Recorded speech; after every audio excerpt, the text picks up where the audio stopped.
Alright everyone, time for the final episode review of the day, Mars vs. Mars.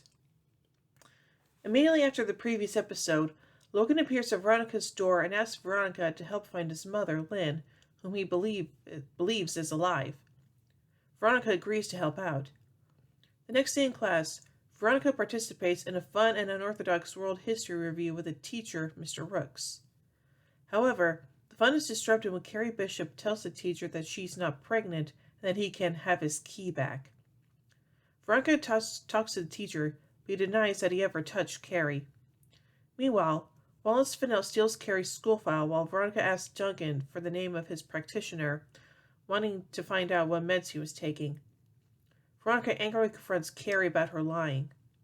Veronica walks into Mars Investigations, where she learns that Keith has been hired by Carrie's parents, pitting father and daughter against each other. Later, Cliff McCormick fake interviews the woman who saw Lynn's suicide, and Logan blows up at her. Veronica visits Mr. Rook's home, where she finds out the details of the parent-teacher conference a few months earlier. It was simply about grades on the midterm paper. However, Mr. Rook does not have a lawyer for the hearing. He presents some increased evidence for his side to Veronica. Logan gives the tabloid newspaper to Veronica, which states that Lynn Eccles is still alive. Veronica interviews the woman who wrote the story, but the woman turns out to be a crazed fan. Logan is finally convinced that his mother is dead. Weevil tells Veronica about a freshman who says that Lynn Eccles jumped. Veronica talks to Mr. Rooks about his previous firing, which Keith attributed to sexual assault. Veronica tells Carrie about the fault in her story, that she was actually at a track meet the day she claimed to have sex with Mr. Rooks. Veronica steals Duncan's medical records and finds out that Abel Koontz shared a doctor with the Canes. At the school hearing, Mr. Rooks is acquitted when Carrie's text message evidence is debunked after Veronica shows that it is incredibly easy to create fake text messages. Veronica visits Mr. Rooks' house, where she noticed several of the details that Carrie mentioned about his house. Veronica researches Duncan's medication, which she finds is used to treat a form of epilepsy, which can cause violent fits and memory blackouts.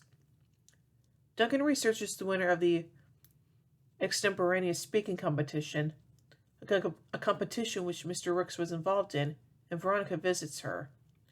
It turns out that the girl, Susan, was the one who slept with Mr. Rooks and that she is pregnant. However, Carrie tried to make her story known. Weevil brings the freshman who talked about Logan's mom to Logan and Veronica. The boy was shooting a movie on a bridge and saw a body jumping from the bridge at 4:37 p.m., exactly the time Lynn Eccles probably jumped from the bridge. However, a few minutes later, Veronica noticed that Lynn Eccles' missing credit card had just been used. Later, Veronica sees that Mr. Rooks has resigned. Veronica talks to Abel Koontz, and she reveals a key piece of information. Abel Koontz was dying, so he decided to go to jail because he's going to die anyway, suggesting that he's a proxy for an unknown person. So anyway, let's take a look at some arc significance in this episode. Veronica finds a video that apparently shows Lynn Eccles falling from the bridge and shows it to Logan, but then gets a report that one of Lynn's credit cards has been used. Veronica finds out that Abel Koontz is dying. Veronica finds out that Duncan has type 4 epilepsy. Ugh. Now let's take a look at the music of this episode.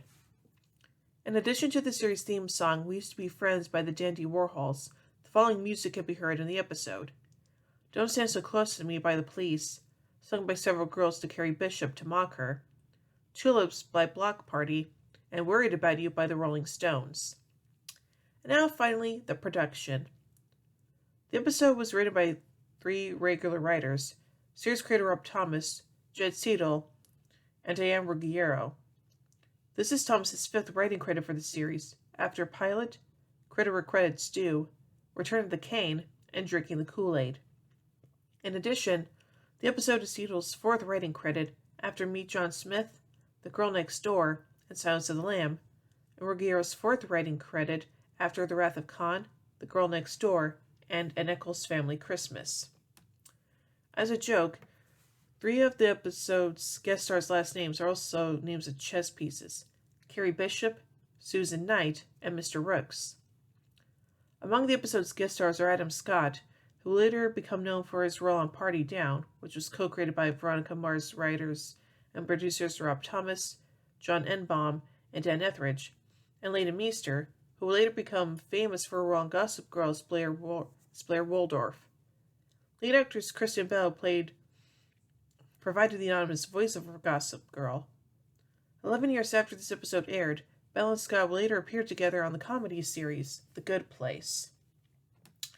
So overall, this is a pretty unique and enjoyable episode, and the whole fact that finding out that Abel Koontz is dying and Duncan has epilepsy, yeah, that's a bit of a shock if you ask me.